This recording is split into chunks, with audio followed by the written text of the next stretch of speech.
Welcome to The Source, where we combine the headlines with in-depth conversations with the newsmakers themselves. Today on the program, authorities warn of Taal Volcano's explosive eruption. Kung titignan natin yung monitoring record ngayon, malaki yung chance. As Alert Level 4 remains hoisted over danger zones. Hanggat nalalaman namin na sila'y naroroon, sadyang pinupwersa namin na sila'y lumikas. Also, a total deployment ban in Kuwait. Dinidiscourage na po natin talaga yung deployment po ng mga employers po natin na malaki po yung bilang ng welfare cases. Following the death of Filipina domestic worker Jeanelyn Villavende. Meron po tayong kumulang may higit 180 destination countries. So lahat po yun, may mga live and existing job orders po yan. And OFWs from the Middle East returning home amid the United States-Iran crisis. Senate Committee Chairman on Labor and Employment, Joel Villanueva, joins us live.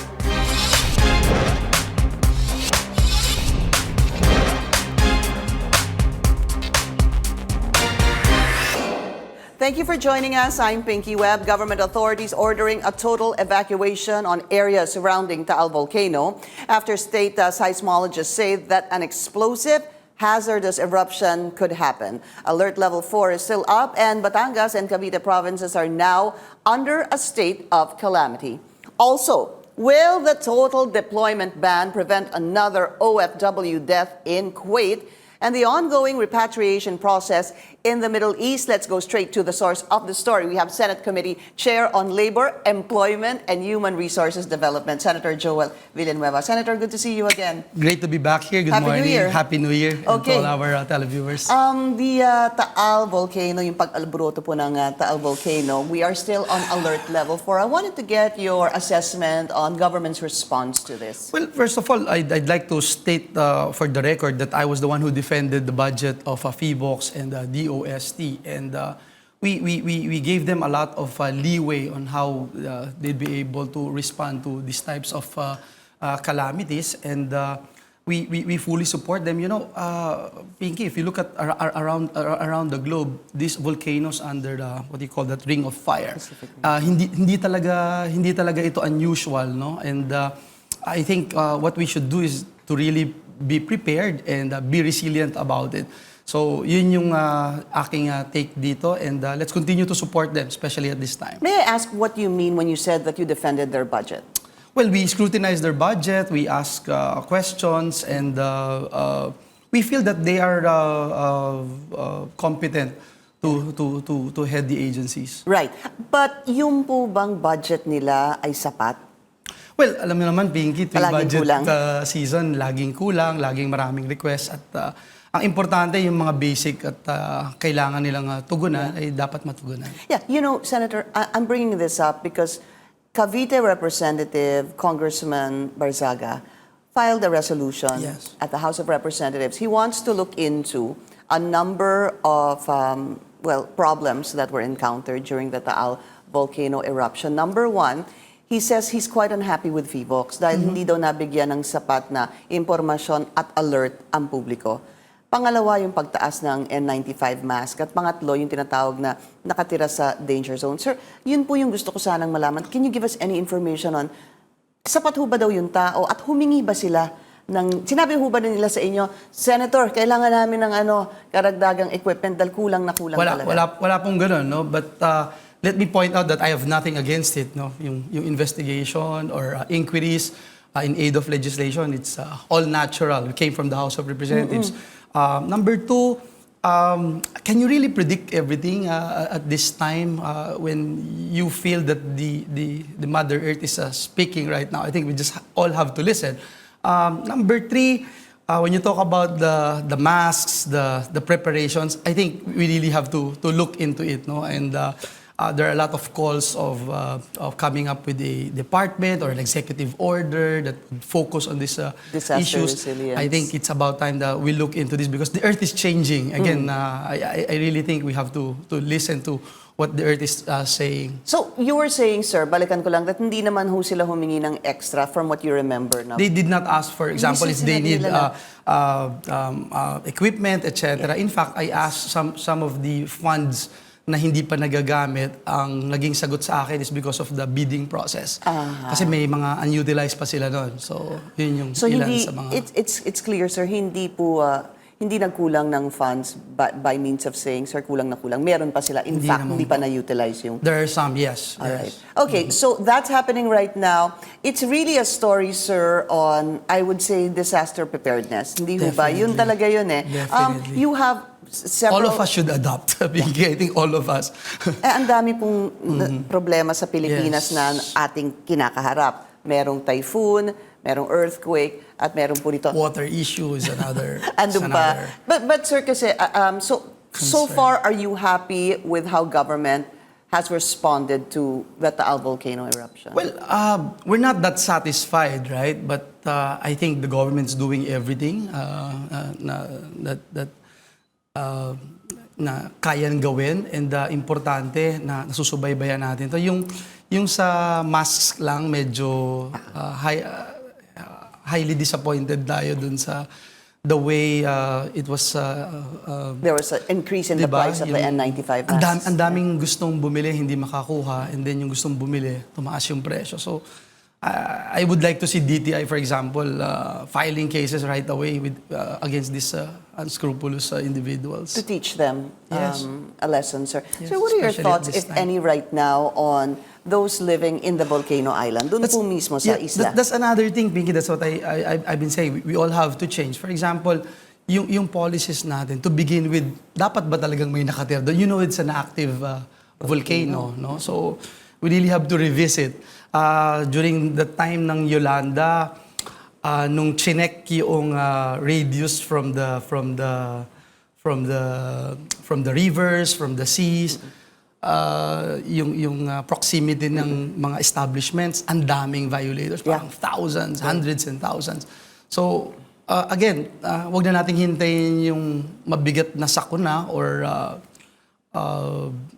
natural calamities para matuto tayo and act on this. So, we really have to revisit, and siguro it's about time na merong isang government entity that would focus on these issues. So, yung pong sinabi niyong Department of, yung gusto po nilang i-form na ipagsasama-sama po lahat ito, you support that? I agree with that. But whether it's a department or an agency, or whether it goes to Congress or just mere executive order, I think it can also... Kasi mahaba pa kung sa Congress no? Alam niyo naman how it is All right, we'll be taking a short break. We're going to talk about the total deployment ban in Kuwait. That happened just yesterday. Senator Joel Villanueva shares his thoughts. This is The Source on CNN Philippines. Please stay tuned.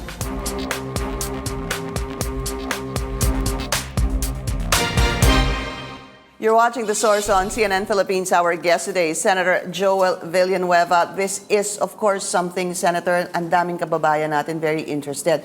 Meron na po ngayon, as of yesterday, na total deployment ban sa Kuwait. Balikan ko lang po yung story ni, yung kaso ni Jeanelyn Villavende. So, nagkaroon po ng autopsy sa Kuwait. Ang sinabi po, namatay siya basically dahil sa pambubugbog. To simplify it, sir. Hindi ho ata sinabi doon that she was sexually abused. Yeah, when it came here, January 12, nagkaroon ng re-autopsy, and the findings, and I quote, clear indication of sexual abuse. So this incident prompted our government, una yung temporary deployment ban, and I made the statement there na you look at the figures, you look at the historical background of these countries, not only Kuwait, no, but Kuwait is quite extraordinary. If you look at the number of welfare cases, even rapes, abuses, maltreatment, physical abuse, kita mo yung figures it's glaring. The good thing about it is that in May of 2019, we were able to sign a memorandum of understanding to protect our OFWs. But the problem there is that kung titingnan natin yung figures, no, for example, I have here with me 2016 5273 yung welfare cases, 2017, 5987, 2018, 6831, and then 2019, ng January to November, it's only 1,683. Malaki ang binaba. Significantly. Okay. So, nakatulong po talaga, no? But ang problem is, you still have 1,683. Hindi naman po pwede ho na, for example, yung rape na lang, you have 23, sexual abuse, 77, etc. And these are conservative numbers sa Pinky. Isama po natin, ano ba ang ibig sabihin ng welfare cases? Ang welfare ibig cases sabihin is niyan lahat po yan eh. Aggregated po yan. Yung Contract contracts, yung sexual abuse, maltreatment, physical abuse, etc. Ang sinasabi ko natin, after the signing of our MOU, Bumaba siya. bumaba po Here. siya. Yes, significantly. But then, kailangan po ng, parang yung IRR. Yeah. Ayaw ngayong pumayag ng Kuwaiti government. I know, sir. Because of that sinasabi nilang policy nila na to all nationals hindi sila pwedeng gumawa na specifically for Filipinos. But in this case, sinasabi naman natin and we are insisting na ito nga yung historical background na nangyayari sa aming mga kababayan. We cannot continue to risk anymore the lives of our OFWs. So, if I were to look into this, sir, yung total, ang sinasabi po ni Senator, mula 2018, 6,831 welfare cases, pati po contract violations kasama Yes, dyan. kasama Bumaba lahat. na ng 1,683 in 2019. Well and good, bumaba. However, andun pa rin si Still not acceptable. 1,683. It's still I want to not zero in acceptable. on some of the violations, sir. Rape. Out of the 1,683, there are 23 rape cases. There are 77 sexual abuse and harassment cases. So, suma total niyan, halos 100, sir, in 2019. It is because of the fact that there's this cultural something they called kafala. Yung bang parang modern day slavery na yung OFW natin. And we have heard about this. Parang natural na nga sa atin, Pinky, na tinatago yung passport, kinakandado yung bahay, hindi siya makaalis, walang cellphone, bawal makicommunicate sa ating embahada. And these are natural stories that we have been hearing. No? So ito yung dapat matutukan natin ng husto. And basic right po ito, basic human right. And gaya ng sabi nga ho natin, kung hindi natin may ensure na may protection and safe ang ating mga OFWs, it's better to go with the total deployment ban. Yeah. But let me also point out, Pinky, I think a lot of our OFWs... Marami ding ang concern dyan, concern, sir, no? Kasi ano ba yung ngayon total deployment ban sa Kuwait po at Iraq? Kung meron na po kayong kontrata, balik manggagawa po kayo, diretso pa rin po yan. Okay pa po yan. Kahit na nandito kayo at paalis pa lang. Paalis po kayo, babalik po kayo at may manggagawa. live contract po kayo. Ibig sabihin may OEC po kayo, yung Overseas Employment Certificate. So, pwede pa po yan, okay po yan, magagamit po yan. Ang sinasabi po na deployment ban ay hindi na mag-i-issue ang gobyerno ng OEC. And if you don't have OEC, you cannot go there anymore. No? So, meaning to say, Pinky, minsan kahit may contract na po kayo sa recruitment agency at yung sa recruitment agency sa kabilang bansa, wala pa ho yung OEC. Tapos na ho yan. Hindi na kayo ho matutuloy. Makakatuloy. No? Ang good news po ay kausap natin yung POEA. Pwede nyo pong i-refund yan sa inyong mga recruitment agencies. At kung hindi ho kayo i-refund, ireklamo nyo po sa POEA. Malaking, I'm sure to those who have been wanting to leave, sir, na OEC na lang yung hinihintay. Masakit sa kanila yun, ano? Especially gumastos na po eh. Yeah. But how do you actually strike a balance, Senator, dun sa pangangailangan ng mga kababayan natin at gustong pumuntang Kuwait, magbaka sakali doon? Kasi I'm sure marami din namang magandang, at madaming magandang oportunidad versus you have 1,683 violations this year. Iyan po yung dapat na no-brainer on the part of the government. If we can no longer protect our people and we will continue to have Joanna, si Dema Feliz, si Jeanelyn Villavende, yung last time si Constancia Dayag, and the likes, I think we cannot afford to lose a single What do you suggest, life na sir? gano'n. Talagang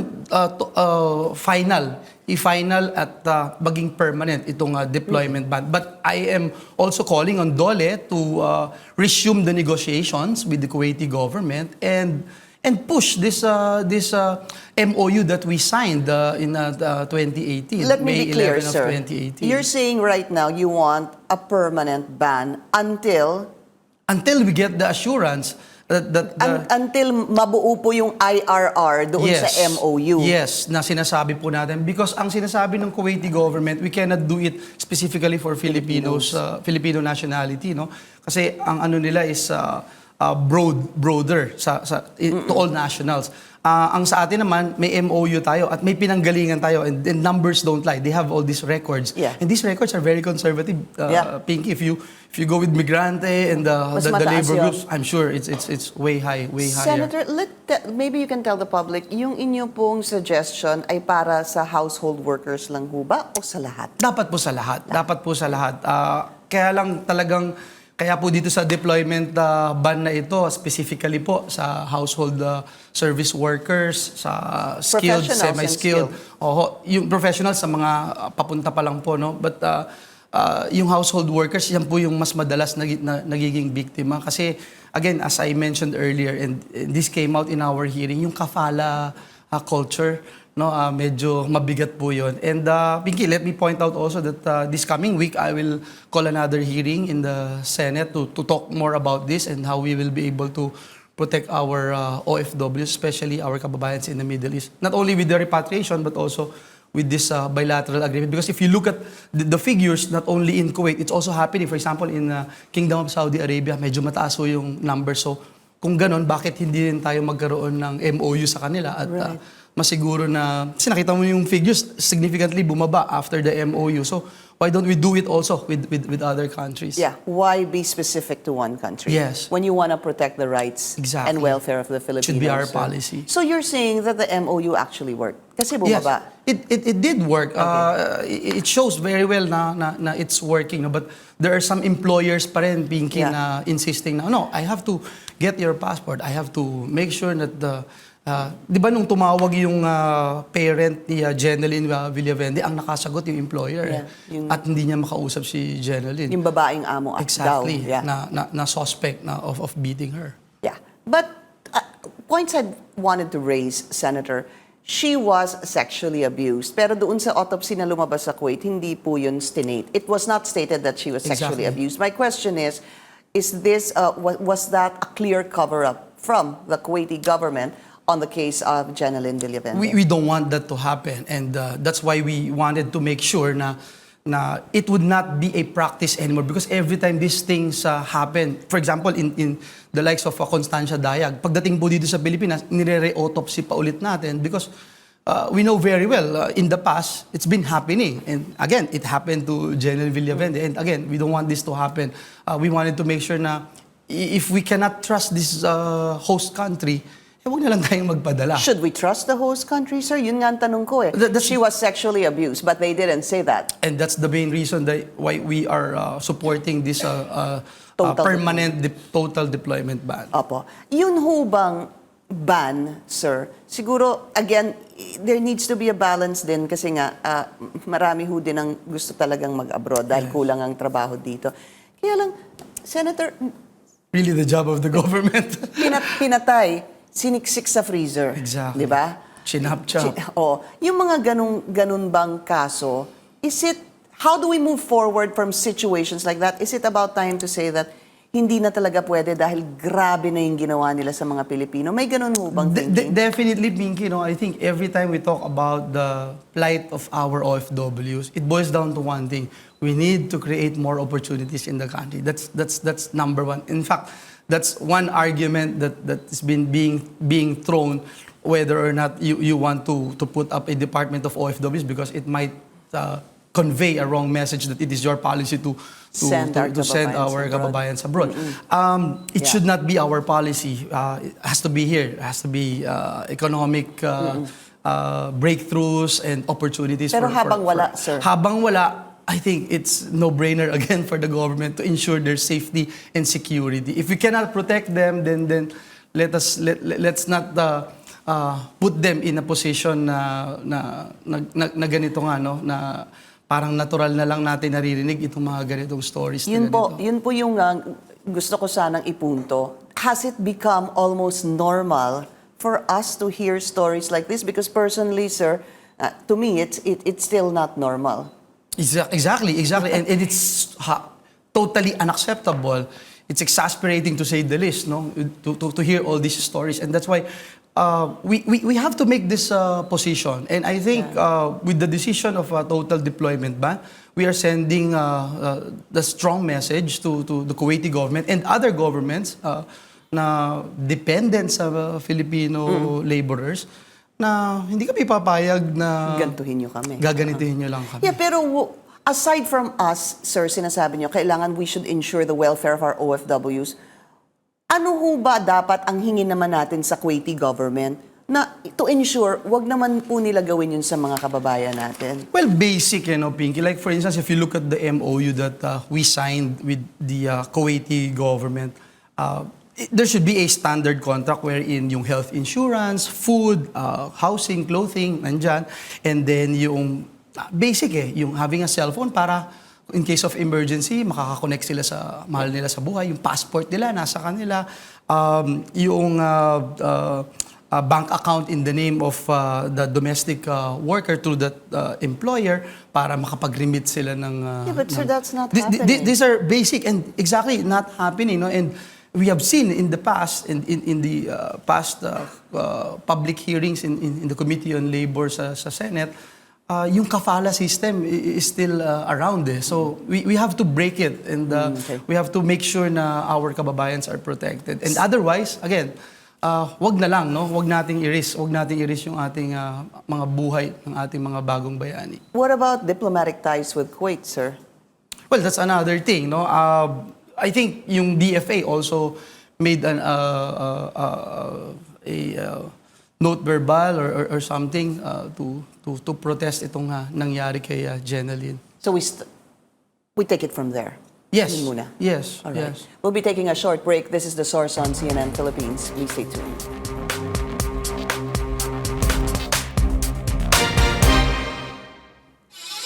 You're watching The Source on CNN Philippines. Our guest today is Senator Joel Villanueva. So, sir, note verbal, you were saying possibly from the DFA. What else can we do? Naintindihan ko po yung sinasabi niyong kailangan natin protektahan ang mga Pilipino. Ang problema ho, paano naman po yung host country? Yes, make them accountable. Yeah. And that's the main reason why we continue to push with these bilateral agreements and MOUs, no, in other countries. As I said earlier, it's not just in Kuwait. It's not just happening in Kuwait. No? If you look at the data, yung Saudi Arabia and other Middle Sir, Eastern sorry to countries. interrupt you, but maybe the reason in Saudi Arabia mataas din is because mas madami po siguro tayong manggagawa sa Saudi Arabia than in Kuwait. Yes, So, it's percentage-wise.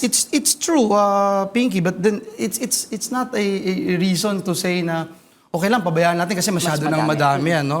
Hindi naman. I just wanted to point out that definitely we have 1 million overseas Filipino workers in Saudi Arabia. Yes, close, no? And about 2 million all over The Middle East, yes, sir. About that figure. So, bilang chairman ng Labor, sir, ano ho ang pwedeng gawin ng Senado? Kasi hindi na po parang natigil Yes. tong... Definitely, no? That's what we wanted to look into. What else can we do? Meron ba talagang What else effect? can you do? Meron ba talagang effect itong total deployment ban sa mga bansang ito? Kung meron, then we'll be able to see it, no, from the host countries. I'm sure they would adjust or do something about it. How they will react. We wanted to find out how they're going to react with this decision of ours to have this permanent total deployment ban. But the thing is, it boils down to one thing pa rin yung opportunities na dapat meron tayo dito sa bansa. And we really have to work harder and wag tayong mag-depend sa isang bansa lang na dun lang tayo pwedeng magpadala ng labor force natin, kundi mag-explore tayo ng ibang bansa. But I think, again, number 1 pa rin yung mag-create tayo ng opportunities dito sa atin. Right now, we are talking about repatriation. A lot of our kababayans are scared and they have this great concern na babalik kami Pilipinas. Ano naman yung madadatnan? Anong trabaho yung pwede namin... Take for example, sir, yung mga Pilipino mula sa Baghdad na umuwi kahapon, that's the first batch. Sir, we have about more or less thousands of Filipinos in Iraq and Iran. Ang umuwi po kahapon after the mandatory repatriation is 13. 11 adults and 2 children, sir.